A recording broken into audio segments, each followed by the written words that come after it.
Like you, I've sat back watching the news unfold for the last 4 years. Are we close to a disclosure? Are we really being visited by aliens, by beings from another world?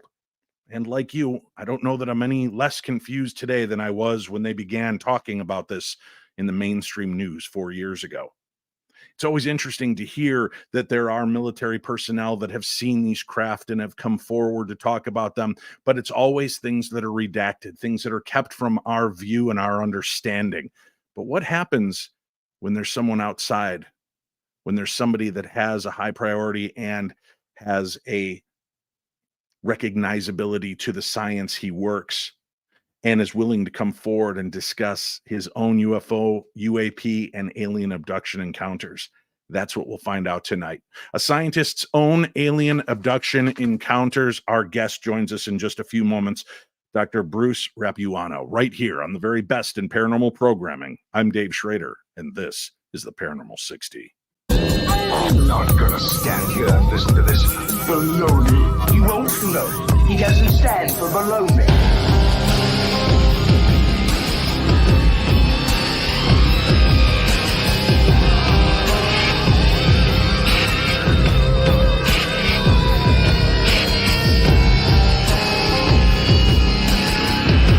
Sounds like a lot of supernatural baloney to me. Supernatural, perhaps. Baloney, perhaps not. Hello, my little darklings. Thank you so much for joining us here live. It's Monday night. It's time to get into the strange and supernatural world around us. A few weeks ago, when we were doing the newscast, we actually talked about this story. The press release was out. This gentleman has released a book, and I said I was going to do my very best to bring him on the air so that we could actually speak to him about this.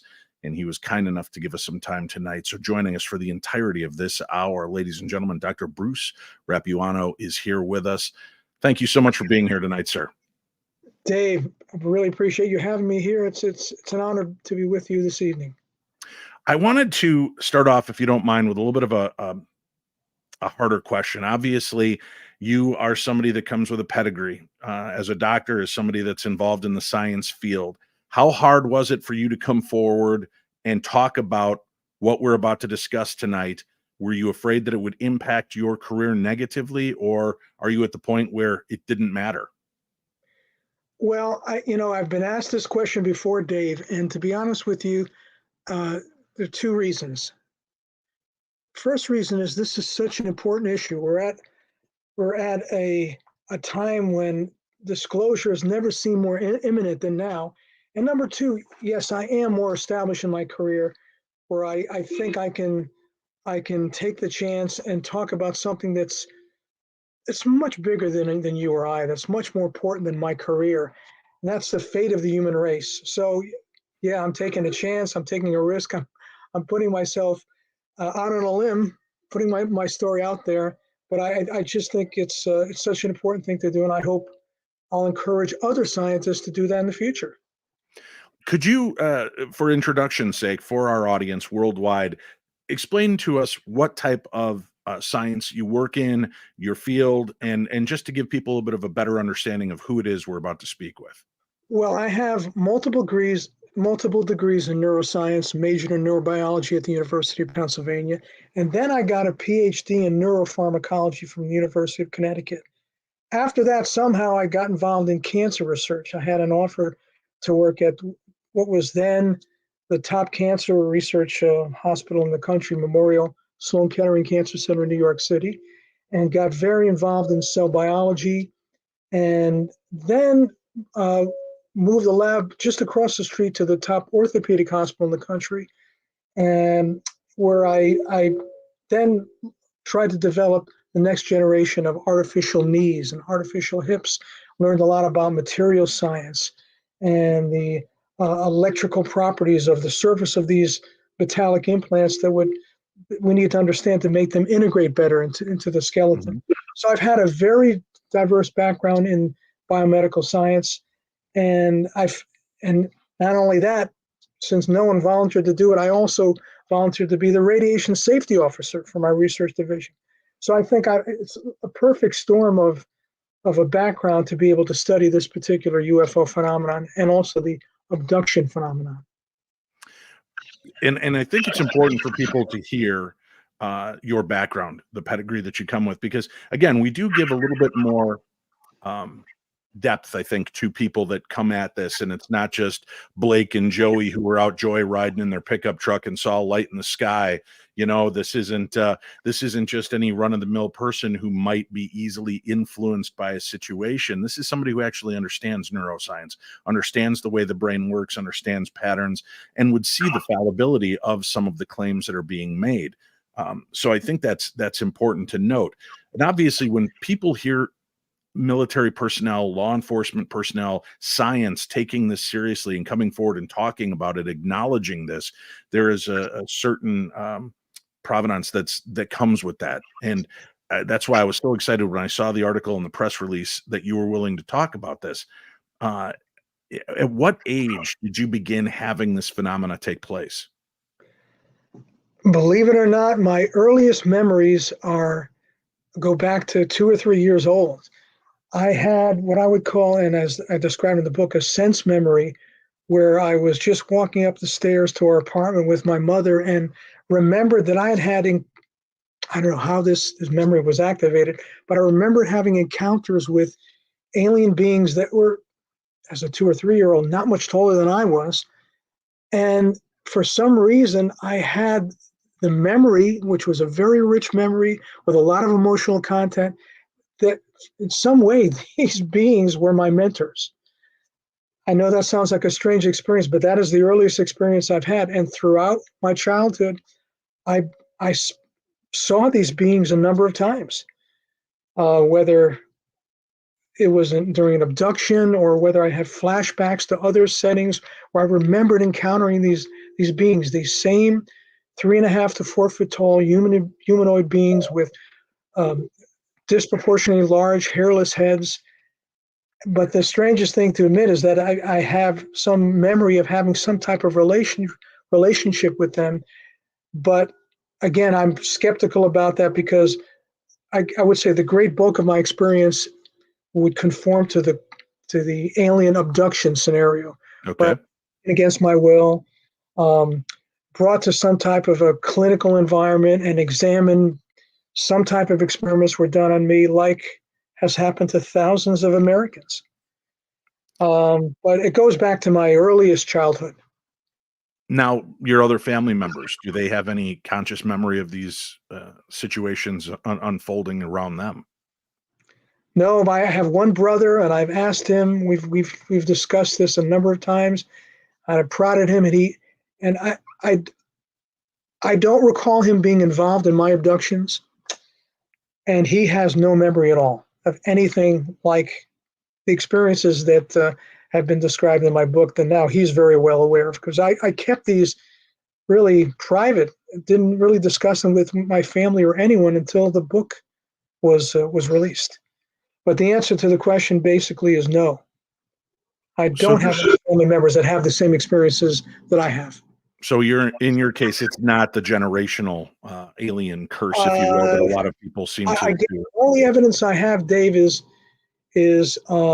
my grandfather had a very unusual type of medical problem where he had a blood clot in one of the blood sinuses that is very close to a sinus that I believe caused my unexplained nosebleeds, and which I think is an avenue of surgical approach for a lot of human abductees that get nasal implants.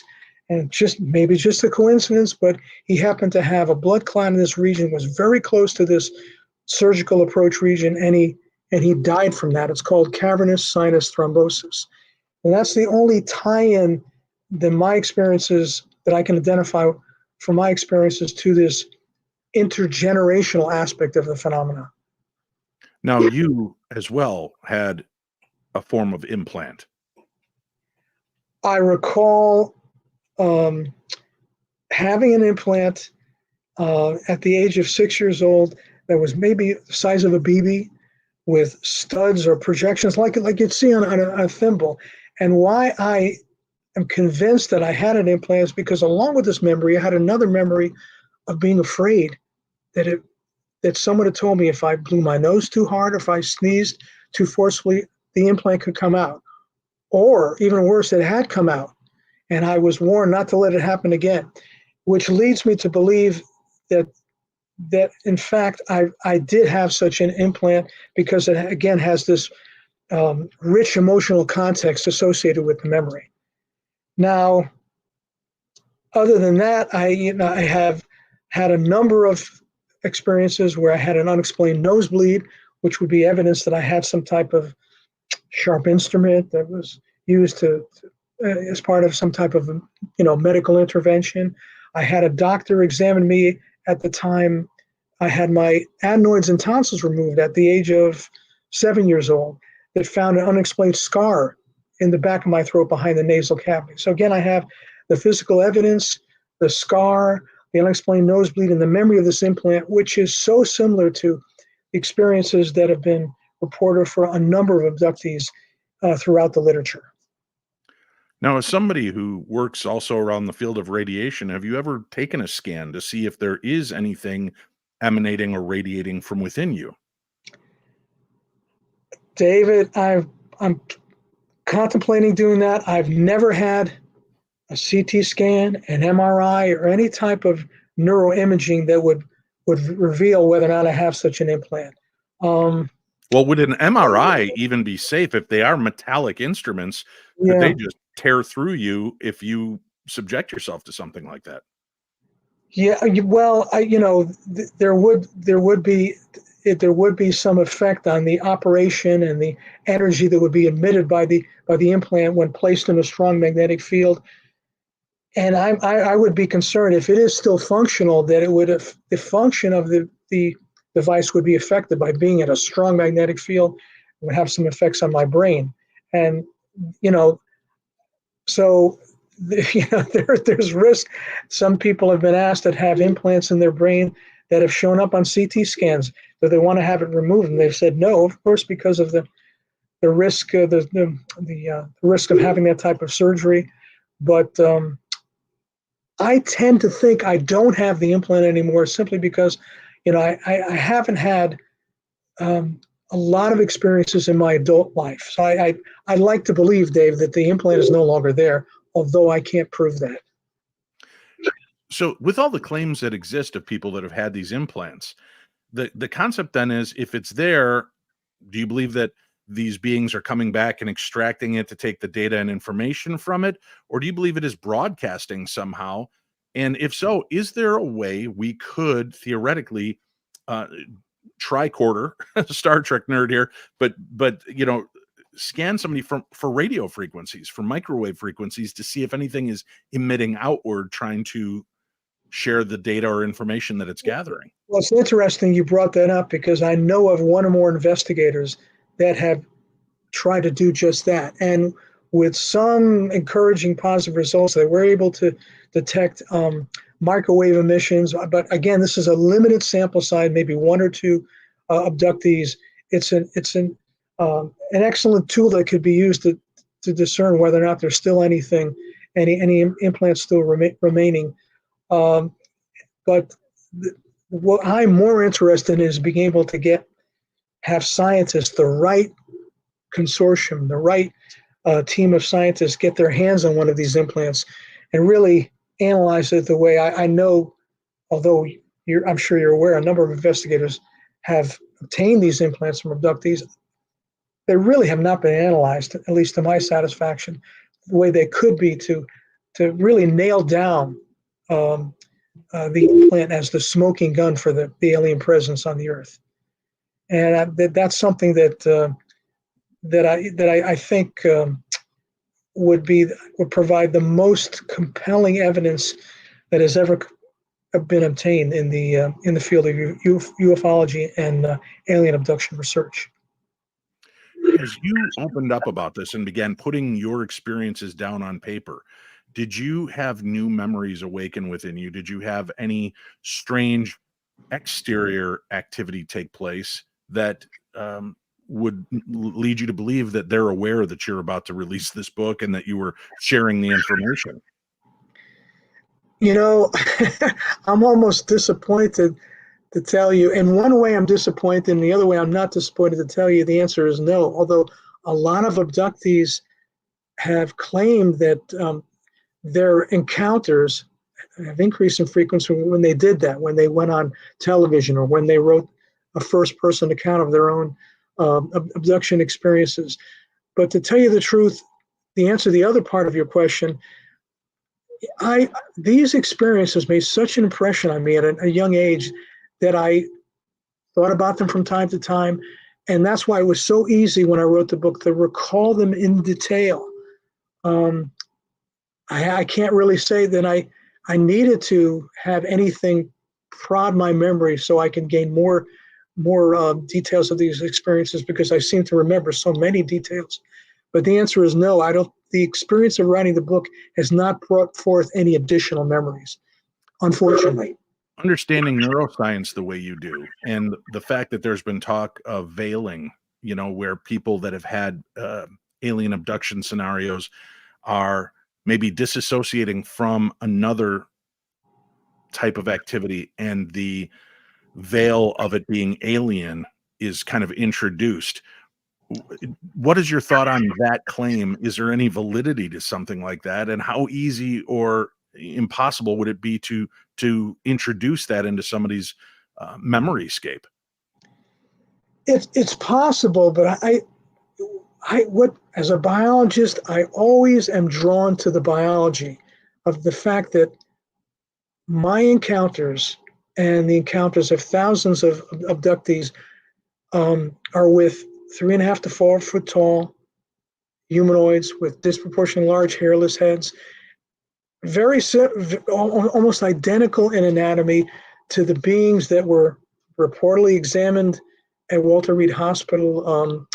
The aliens that were recovered from the crash at Roswell, the aliens that were for which the autopsy reports were actually reported on by Lieutenant Philip Corso, Mm-hmm. who actually saw one of those aliens. So there's been such consistency that my prejudice is that at the heart of this phenomenon, at least in terms of experiences with the Greys, are sentient, corporeal, biological organisms. It doesn't mean that some abductees experience just what you describe, screen memories that of alien abduction, short humanoid alien abductions, which are actually covering up for something else. An intelligence agency maybe is at the heart of it, or different species may be involved.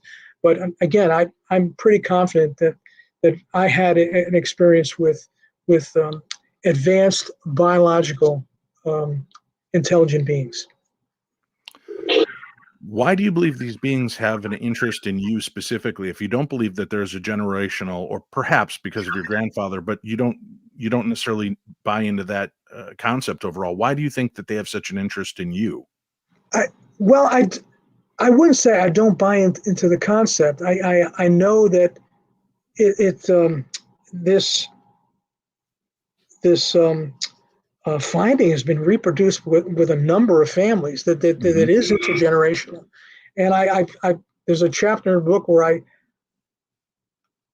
I've persuaded myself, I don't know if I've persuaded the reader, that it's more likely that my grandfather's illness was attributable to an alien abduction than to the fact that he had an isolated case of cavernous sinus thrombosis, and the incidence of which is 1 in 19 million.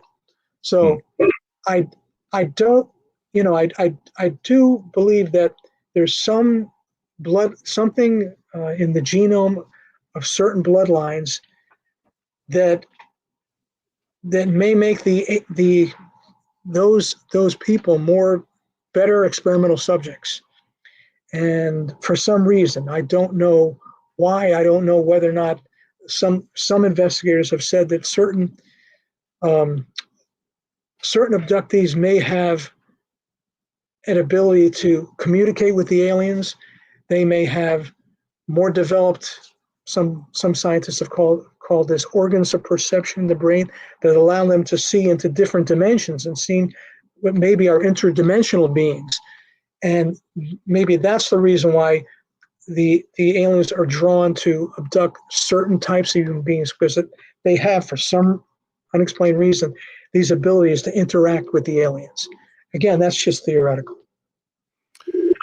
Have you noticed anything after one of your abductions? Any physical changes or mental changes in your acuity, to your ability to sleep better or less than? Any kind of different correlations that we can look at, that kind of coincide with when these things happen to you? Yeah, I've thought about that a lot in terms of whether or not I've had abilities enhanced or obtained special abilities or interest. But I never had any sleep disturbance or sleep problems before or after these experiences, so it didn't affect my sleep. I don't think it had any effect on my health, other than the fact that, I attribute my early childhood ear infections to having these implants inserted into my nasal cavity. I had to have my lymph nodes removed, and I've had chronic sinusitis as a result of that for the rest of my life. But in terms of cognitive abilities, I can't really point to anything. Although some abductees have claimed that their ability to write music or appreciate music or play a musical instrument or do research in some area where they have no background has been enhanced. The only thing I can point to is that from a very young age, I developed an interest in science, particularly in biology, from the age of 5 or 6. And whether or not that had anything to do with my encounters with alien beings, I can't say for sure. Just as a kind of a side jump here as well, you said that you work around cancer. Have you heard, is there any kind of correlation with people that are abducted having a specific form of cancer more than, say, somebody who does not? I haven't heard that. Now, I'm concerned that one of the adverse effects of being abducted might be exposure to radiation. Mm-hmm. But I have not seen any studies. One thing I'm concerned about is the fact that if these implants are emitting electromagnetic energy, microwave energy, whether or not there's any greater incidence of brain tumors. I have not seen those studies within or outside of the UFO literature, but it's something I think about. On the other hand, I've seen one or two studies where the abductees claim that there is actually a medical benefit to the alien abduction, where the aliens are acting in the role of a veterinarian and curing humans of illnesses, treating diseases. But I'm very skeptical of this, and I think that may be something that's part of the deception that aliens use to be able to do what they need to do in their experimentation on human beings. So I'm sure I believe that. In your case, as we talk about abductions, do you believe that these things are against your will, or do you believe that when they appear to you, that you willingly go with them? There was only one time where I think, I'm speculating that the aliens took advantage of my intense curiosity, which I've had since my early childhood, and I was induced to leave my house, walk 100 yards, and did have an abduction experience, very similar to another person whose account very similar to my own, where in the middle of the night he was somehow stimulated to wake out of a sound sleep, walk out into the backyard, again was abducted by the same beings that I believe I was abducted by. But I have to say that in every other instance, of course it was done against my will. I was not aware of what was happening to me. One minute I was looking at a UFO or the strangest looking airplane that I've ever seen that I believe now is a UFO, and the next moment I'm in what looks like a hospital, not a human hospital, where I'm on a table and I'm seeing dozens of alien beings. So I have to say that 9 out of 10 times I was taken against my will. Now, at that young age, if I was asked to come aboard a UFO, I might have been curious enough. But no, I was definitely taken against my will. Where do you stand with that concept now? I mean, do you ever speak out to, hey, I'm fine with this. Let's make this a valued exchange, though. Whatever you need from me, let's work together. I will do my part on your behalf. You do your part on my behalf. And where do you take that, or have you? I've been asked that question before, and I've thought about it. To be perfectly honest with you, Dave, children are fascinated with everything. They don't know. They know 1% of the things in the world that can hurt them. They want to explore everything. Mm-hmm. But now, in my later years, I'm have a little bit more trepidation about inviting contact from an advanced, extraterrestrial species whose agenda, I really have no clue about. But I have thought about it, and I applaud those abductees that try to do what the ufologist Dr. Stephen Greer is doing now, and try to actually make contact and establish a line of communication. I have not gotten involved with any of those groups that are working now. The reason for my question is, speaking to abductees over 18 years, it's interesting to me how many of them felt abducted to begin with, and now they feel like it's visits. They've kind of altered their perception. Even with Whitley Strieber, when I first interviewed him 18 years ago, he was vehement. It was horrible, David. They raped me. They did this, they did that. And then 7-8 years after that, I interviewed him again, and he was much more complacent. He was more like, no, they're our friends. I just didn't understand at the time. And I wonder if he's developed a form of Stockholm syndrome, or has it just, now as he understands what they're doing more, he's getting more of that's the Stockholm syndrome is a very legitimate theory. But in the case of Whitley Strieber, he claims now he has abilities to do research he hasn't had before. Other people have alluded to this as well. Other abductees, I would like to see evidence of that. I would like to see someone, provide evidence that they can do. They can conduct experiments, or at least theoretical experiments in particle physics when they haven't taken any physics courses before, or they can play the piano where they've never taken a lesson before. When I see concrete evidence, of that type of what I would call beneficial effect of alien contact, I'll believe it. But it's amazing the number of people that feel that it is benign. The interaction between aliens and human beings is for our benefit.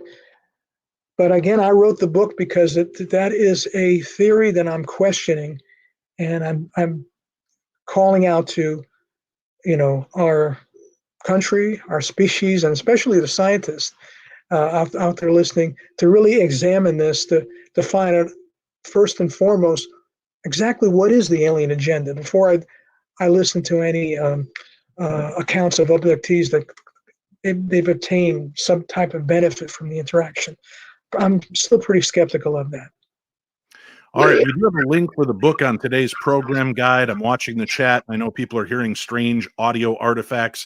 We started the show and had to switch computers for Dr. Rapuano, and I think that's what we're getting. So when I go to this break, I'll have him go to the settings and click the echo cancellation to see if we can get this back under control. Stay tuned. We've got more to discuss. This is the Paranormal 60. In winter's grasp, a chilling tale unfolds. Haunted Magazine's issue 40. Secrets to be told. Al Capone's ghost, in shadows it creeps, a spectral mobster, where darkness seeps. 14 signs of a poltergeist's might, haunting whispers in the silent night. Pascagoula UFO, 50 years gone by. A cosmic encounter, reaching the sky. The ghost train of Tate Bridge echoes in the mist. A phantom journey where souls exist. Wanted Magazine issue 40 is out now, available from selected outlets and bit.ly/haunted magazine. Don't be normal, be paranormal. You like the strange, you like the unusual, well, then you're going to love my new book, Theater of the Mind, Tales from the Darkness. Real stories of encounters with black-eyed kids, the Bloody Bones Man, aliens, changelings, ghosts, and more. And the book is available. You can order it through Amazon, or if you'd like to get a signed copy, you can go directly to my website at paranormal60.com. Get your signed copy. We are about 10 days out from shipping the next batch. We have cleared out through the first 250 copies of the book. Thank you so much for doing that. And I will continue to sign and ship them out as soon as they hit. Otherwise, get them at Amazon.com. And remember, for every book and every author you hear on this show, make sure that you take just a few minutes to rate and review those books on Amazon, because it goes a long way to help expose those authors and their works to so many more readers out there. So go pick it up now. Available on Amazon.com all around the world. Theater of the Mind, Tales from the Darkness. All right, we are back. Let's go to our guest, and hopefully we've got a little bit of a better audio connection. I'm not hearing the same garble, so that's a good sign. Our guest tonight has written a book, and I will pop that up on the screen for those of you that are watching live. For those of you listening, A Scientist's Own Alien Abduction Encounters, Dominion Lost. Bruce E. Rapuano is our guest this evening, and we have a link for his book in today's program guide, so it's easy to find, and you'll be able to order your own copy and read along. This is an amazing story. I thank you, first of all, for taking the shot to come forward and share your story. Thank you. Again, I stress to you how important I think it is, and the fact that I had the story to tell, the more I think about it, I realize it was my obligation to do so. I wish more people in your position felt that same way, that they would come forward and share this. Do you think now that there is all of this movement towards disclosure, the government seems to be taking things a little bit more realistic, that we will see more people in your kind of position stepping forward? I don't want to mention names, but I've been in contact with two high-level scientists that are high-level scientists in their own disciplines, and also consultants for this field of ufology. Have copies of my book, are reading my book, and I'm hoping that people, that have a national and international reputation in science will latch onto my story and be able to encourage other scientists to where they've been looking away from this on purpose, to look in the direction of UFOs and the potential of alien abduction. So I'm encouraged by the fact that I've had some contacts with high-level scientists that have shown an interest in my story and the phenomenon. Fantastic. Well, let's go back into your story here. And I do apologize, folks. We're getting a lot of audio feedback and artifact. And we'll just continue to put the show through. I want to make sure we get a chance to hear from our guest. But I'd like to hear about what the first real memories you have of coming into contact with these beings. How did they communicate with you? What did they, you've described the way they look, but can you remember anything about the encounters into what they actually did to you or with you? Well, the first memory I have is when I was 6 years old, and I'm just in my bed, ready to go to sleep, and I see a very strange-looking airplane. It has a fuselage that was too large relative to the length of the airplane to be a normal airplane. I saw some type of electrostatic discharge near the rear, and then strangely enough went to sleep, where I should have been curious enough to look at this UFO through my bedroom window a little bit more, and woke up amidst, I don't know where I was, but I was in the middle of dozens of these alien beings, and I was astounded by how uniform they were, all the same height, the same anatomical structure. They seemed to be clones of one another, and the only interaction I had, well, I would say there are two types of interactions. I was wondering if some of them were boys and some of them were girls, and when I formed that question in my mind, what I heard back immediately was, yes, both sexes are represented, almost as if someone was eavesdropping on my internal dialogue and telepathically replying back to me. And at that point, I felt some type of a force. I guess they didn't want to entertain any more questions on my chest, pushing me down on the table. I couldn't tell if it was a hand, but it seemed to be covering my entire chest, or it was my imagination. There was some type of a neurological control that was making me lie down again and fall asleep. There was another instance where I had, and this was the same age of 6 years old. I was alone in our apartment, our 2-bedroom apartment, and had this unexplained nosebleed. Horrified to find out when I went to the bathroom that I was bleeding from both nostrils. But the reason that I ran to the bathroom to kind of wash the blood off my face was because I heard of a message, a voice that I knew that was not my own in my head, telling me to don't let them see the blood. How coincidental that at that moment my brother and mother were coming up the stairs. I don't know where they were. They might have been shopping downtown. Someone was telling me to eliminate the evidence of what I think was an implantation. I've had another instance where, I had these episodes of sleep paralysis where I had no medical cause. I slept beautifully from the time I was a child till now.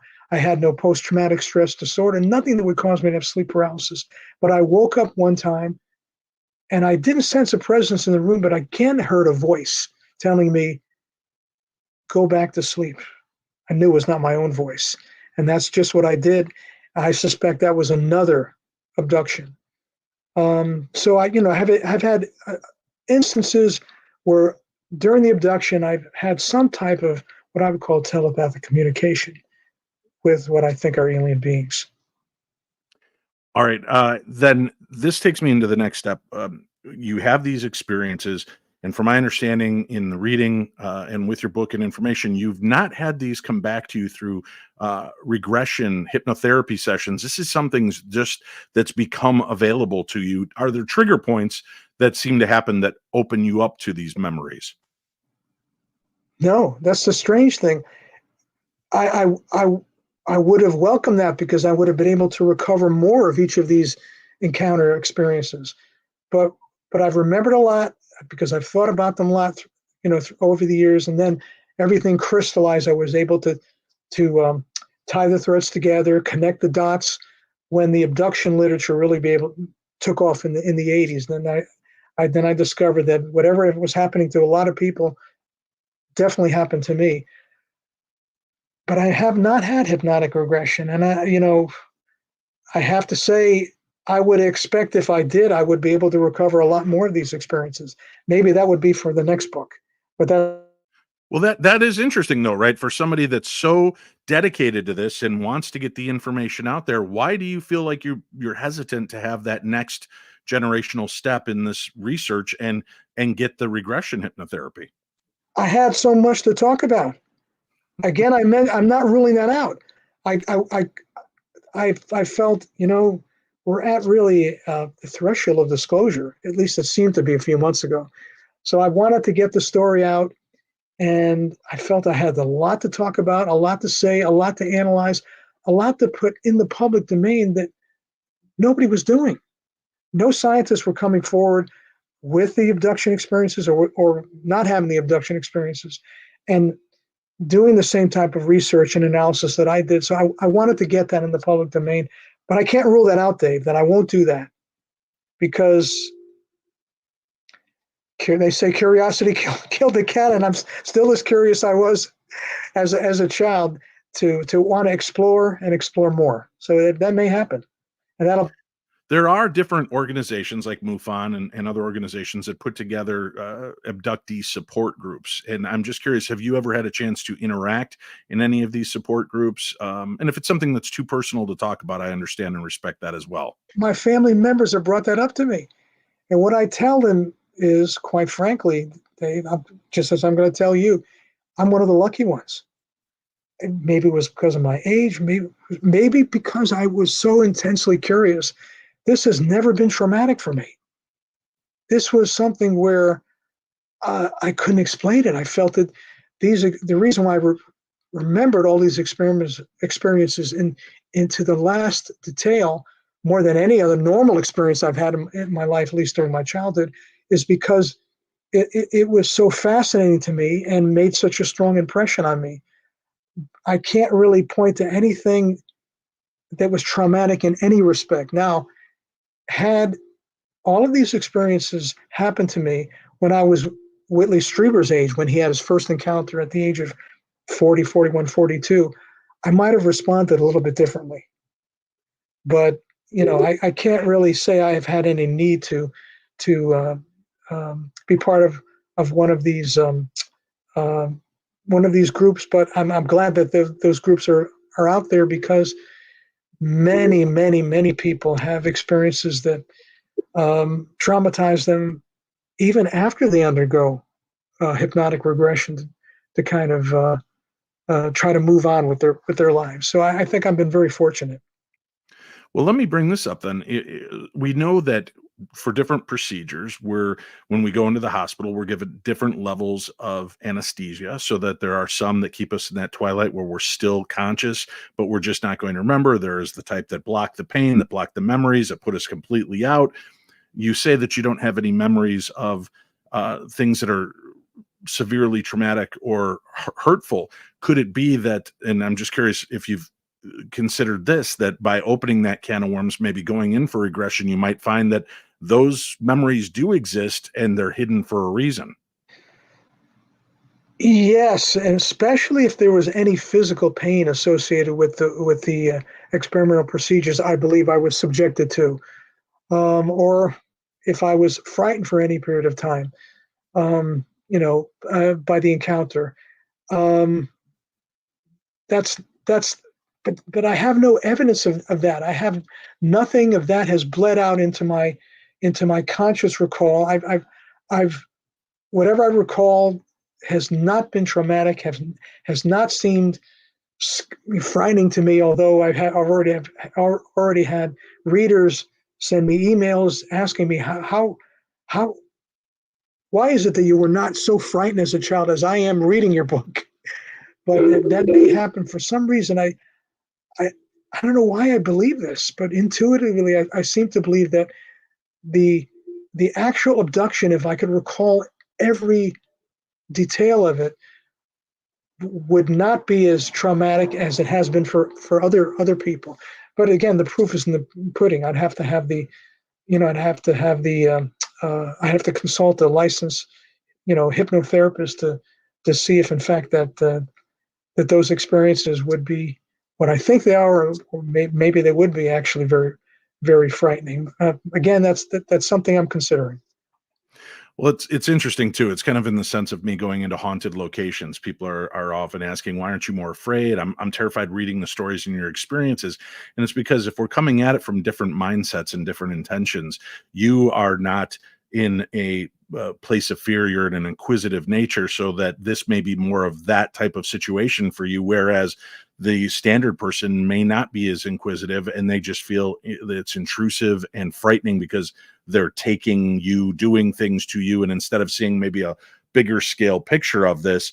They're just focused on the activity of the abduction as opposed to what else is going on. What advice would you give? As I'm watching in the chat room, there are people that believe that they may have been abducted or at least confronted by aliens. What can people do to start separating what could be a very vivid imaginative dream in that sleep state and something that's very real?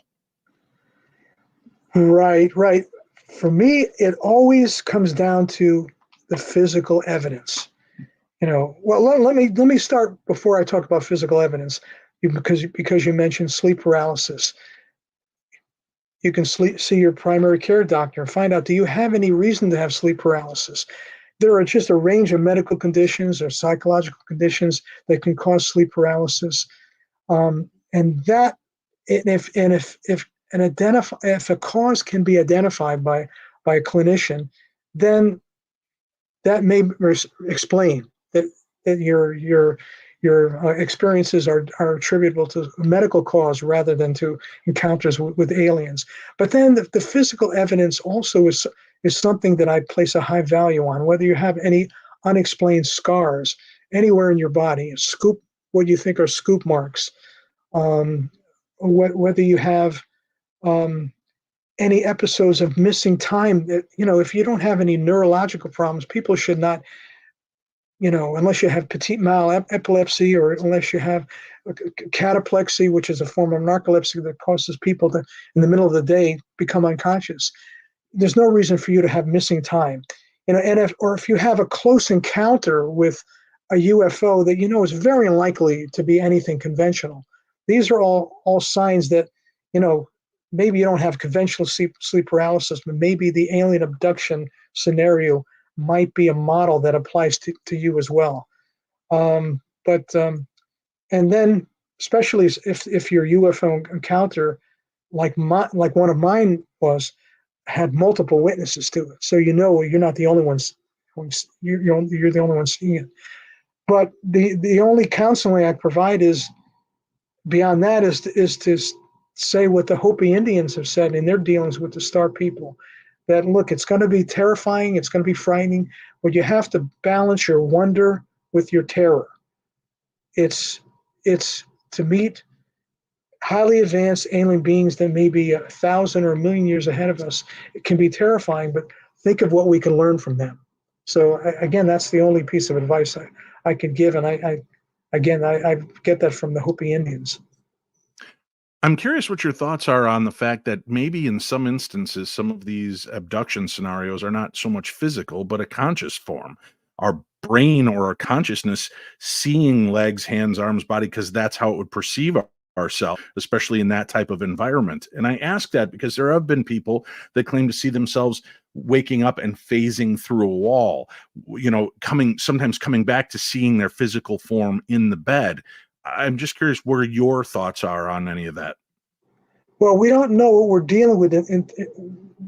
We don't know whether or not we're dealing with beings that are in our space-time continuum or are interdimensionals, and so we don't know what their technological capabilities might be to be able to travel back and forth between dimensions, and also transport human beings back and forth between dimensions. But one thing I need to remind you of is the fact that hundreds, maybe even thousands of abductees in this country who might have received implants did not implant themselves. I have memories of physical evidence of having something implanted in me that I know was probably not something that came from a human technology. So I tend to be very concrete in dealing with what I think is a phenomenon in my case that has a biological foundation and also a materialistic aspect to it, where there are scars and medical consequences and materials that are being inserted into human beings.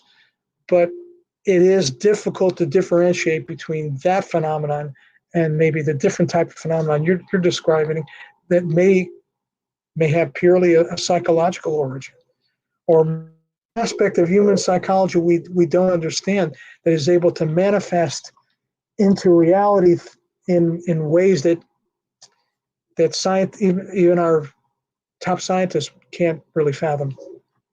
Well, it's interesting too because our eyes perceive what our brain is telling us.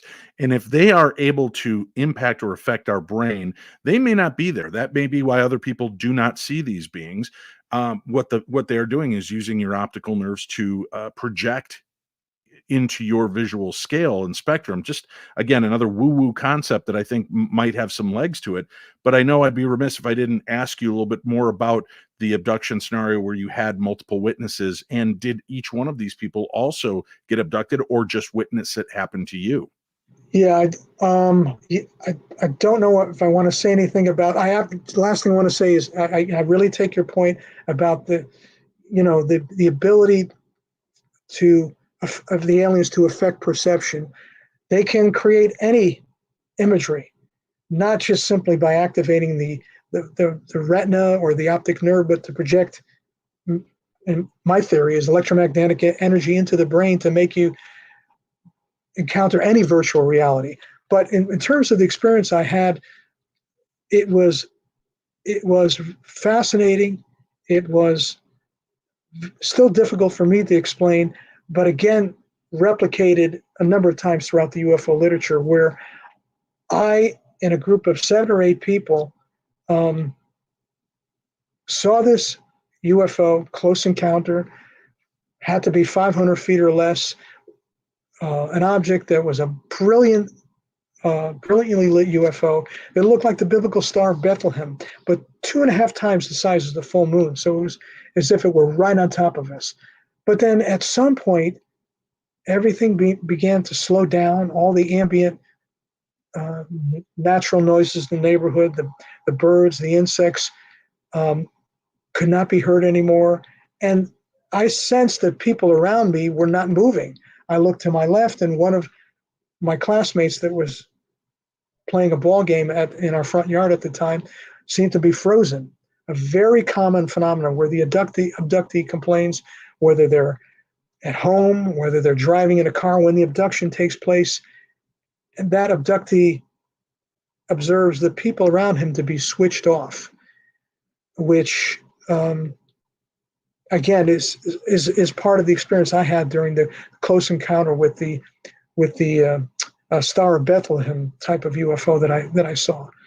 And that is something that I can't easily attribute to an implant. I can't say that everyone is being implanted, but certainly the technology that's used may be able to be exercised by the aliens remotely to switch people off, whether they're implanted or not. They can switch the people off that they're not interested in, then take the one that they are interested in up into the UFO.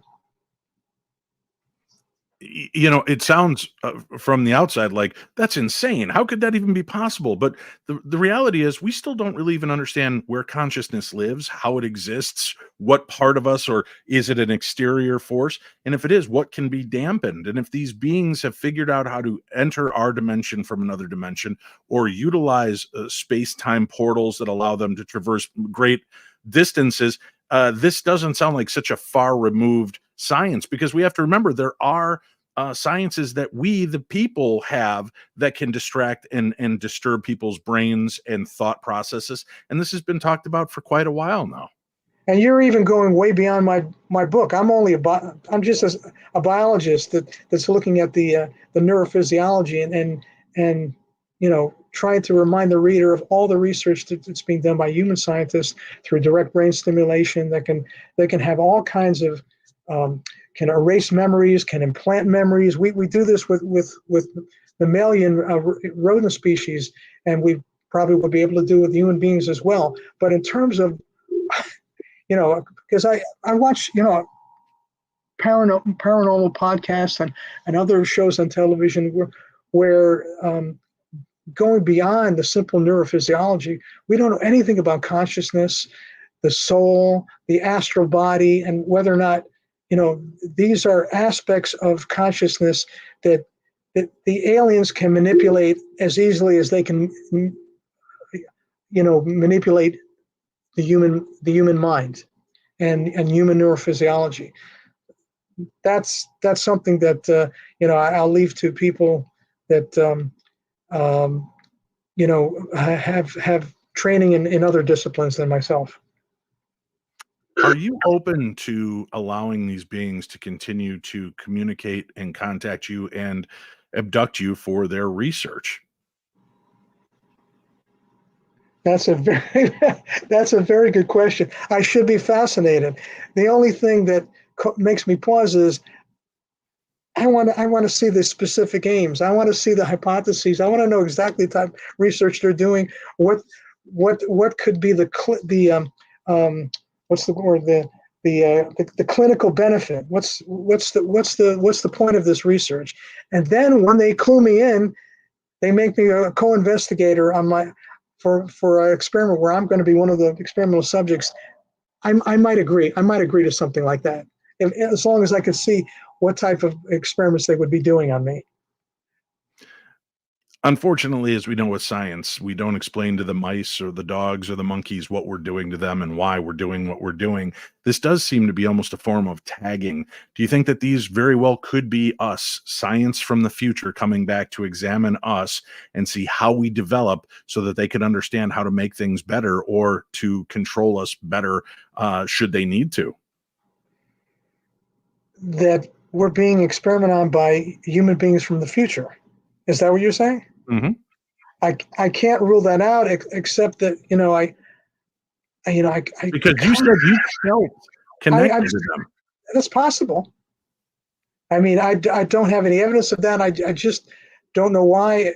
But again, my view is very concrete. I come down to I hearken back to the evidence that Philip Corso came up with, that there are biological beings that were recovered from the crash at Roswell. We know that their physiology. We know their external and internal anatomy. I don't know why human beings for the future would come back,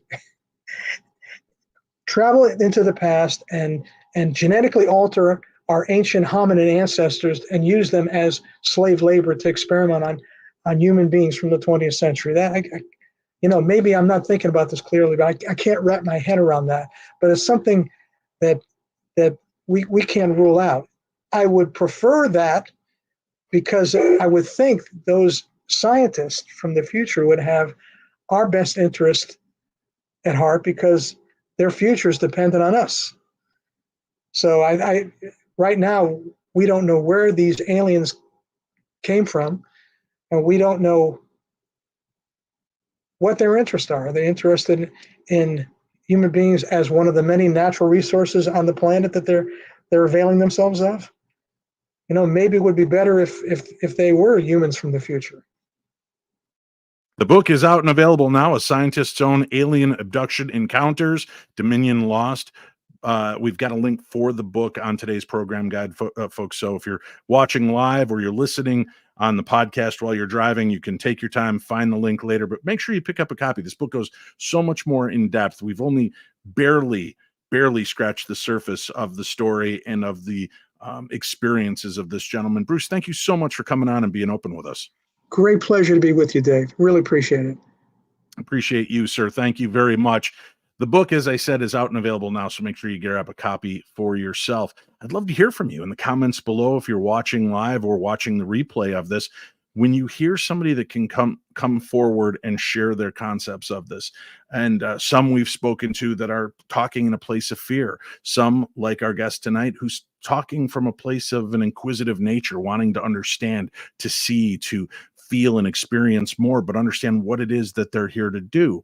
Why do you think they're experimenting with us? Are we visiting ourselves? Are we giving the future versions of ourselves too much credit that they would be more humane than to come do what they're doing? Or, as is always seemed to be the case, that in order to make an omelet, we must break a few eggs. And we've done that to many different species, including ourselves, as we've tested things out over the years. Could that be what the future holds? Or are they just trying to understand and get a hold of something biblical that is about to happen so that maybe the human race can survive in a different way. It's interesting. I love the different theories, and I read all the emails that you send me. I love the concepts that you put forth. And if you've been abducted, if you feel that you've had an experience, please feel free to email me, Dave@paranormal60.com. That's Dave at paranormal60.com. You can put comments on the YouTube Messenger even after the episode is aired live. You can put them down in the comments section because I do read those, and I'd like to see your thoughts, inputs, and ideas behind the type of topics that we cover here on the program. I want to thank our guests so much for joining us this evening, Dr. Bruce Rapuano, and get the book. Rate and review the book. Make sure that more people can find it as well. And I hope that the darkness is just a little bit more light with the information that we share on the show, that you are open to the concepts that there is so much more going on than meets the eye, and that it doesn't need to be in a place of fear, but an inquisitive nature may allow you to understand and experience these so much more clearly. Our guest tonight showing very little fear for the situations he's been a part of, which may allow him to have better memories and recall of this. If you're hiding in a sense of fear and you're dealing in this PTSD mindset, that might be what shields you and protects you going forward. Your own body trying to protect you from these moments. Whereas if you live in an inquisitive way and you want to experience these things or at least understand them better, maybe empowering yourself to no longer walk in a state of fear, but to walk in a state of wonder would be the way to make your life start feeling better and feel that you have more control over these experiences. We'll be back on Wednesday. Seems we have the full complement back up and running of the Paranormal 60 news crew. We will be taking more stories, and we'll be reading some of your stories as well. So if you've had a strange encounter with the supernatural you'd like us to weigh in on, hit us up. Paranormal60.com is the website. Dave@paranormal60.com is the email. And until Wednesday, I'll see you then, my friends. Stay spooky.